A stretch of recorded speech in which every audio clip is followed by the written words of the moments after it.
What's happening, everybody? It's Sean with Reactions to the Classics, and today we got a cover songs battle. This time we got the Georgia Satellites covering the Beatles' Don't Pass Me By versus Mike Ness covering the great Bob Dylan's Don't Think Twice. It's brought to us by a friend, longtime supporter, and patron of the channel, Dolphin Thorndike. Thank you, Dolphin. Appreciate you. Appreciate all the patrons who make this thing go. If you guys support us anyway, check out that Patreon link below or the patron link on the end screen. All right. DT told me these are very different versions. And Bob Dylan, I love him. We just saw him in concert a couple weeks ago at the time of me filming this.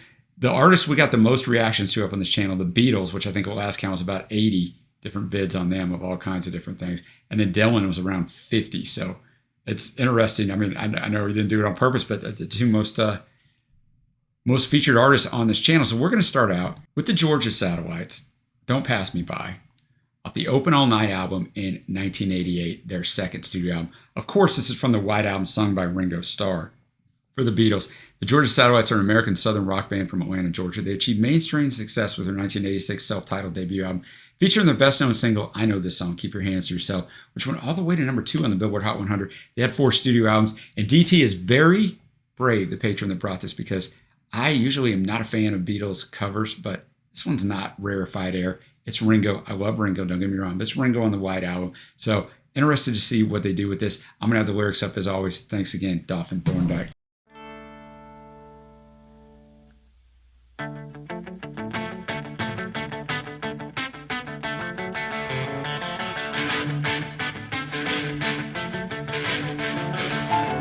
Well, I listen for your footsteps coming up the drive. Well, I listen for your footsteps, but they don't arrive. Just waiting for you knock it on my own front door. I don't hear it, but does it mean you don't love me anymore?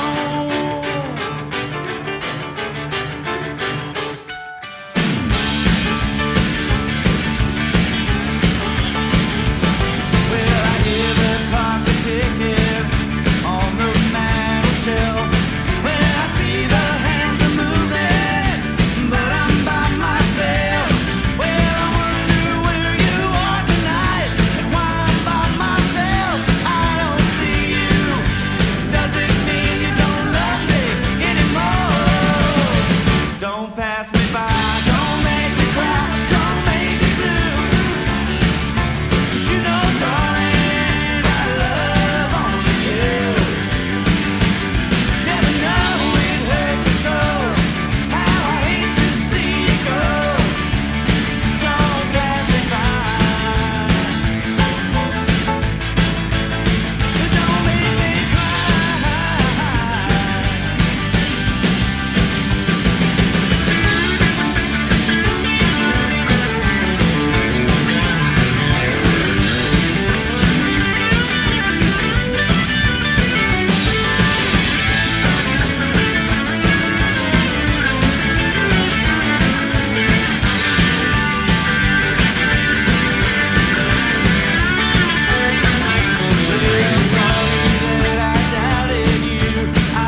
Don't Pass Me By.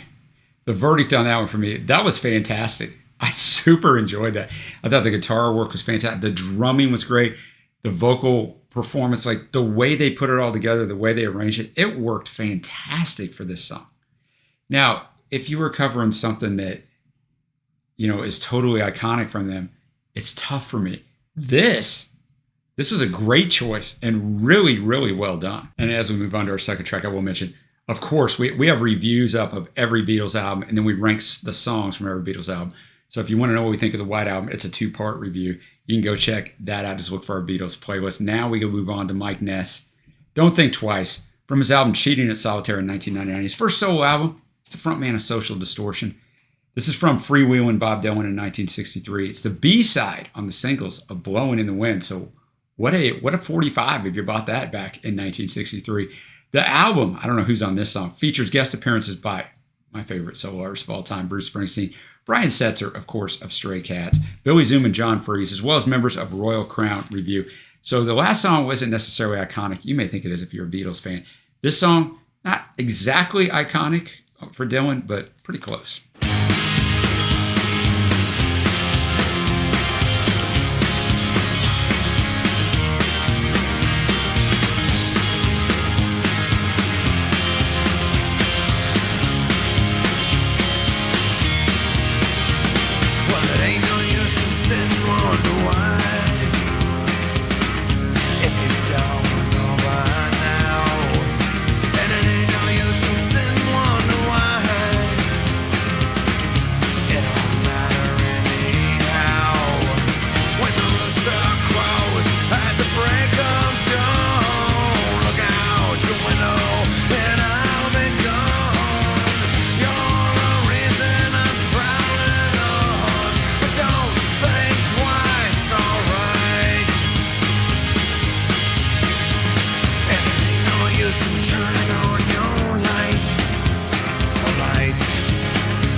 Mike Ness, Don't Think Twice. Obviously, it's an iconic song. Dylan's a little different, right? Especially during this time, but really during most times. His arrangement's not going to be complicated. It's not going to be a ton of stuff in there. And back then, there's really nothing. It's just him and the acoustic mainly and the harmonica, of course. So I really like the drumming in this with the driving beat in there. So I thought that worked, and I thought Mike sounded well. I don't know if it works as well for a Dylan song because it really is about the lyrics. It's so well written, but I thought he did. I thought he did a good job. I do prefer the original, but I mean, Dylan's the best songwriter of all time, and then you can argue about who's number 2. But I think he's number 1 up here, and I think there's a big chasm for whoever number 2 is. You may disagree if you're watching this, but I don't even think it's close. Right? And I read lyrics to thousands of songs every year doing this, and yeah, it's not even close. But a really good offering there as well. So now I got to pick a winner. Although I like the Ness song, I thought the Georgia Satellites Don't Pass Me By. I actually liked it better than Ringo's version. So that is going to take my win. But good battle here by Dolphin Thorndike. So let me know what you think down below. Who do you think won this battle? And if you got some other good covers of the Beatles, I mean, I've heard a lot of them, but I haven't heard them all, obviously, or Dylan, let me know in the comments down below. And until next time, guys, I will see you.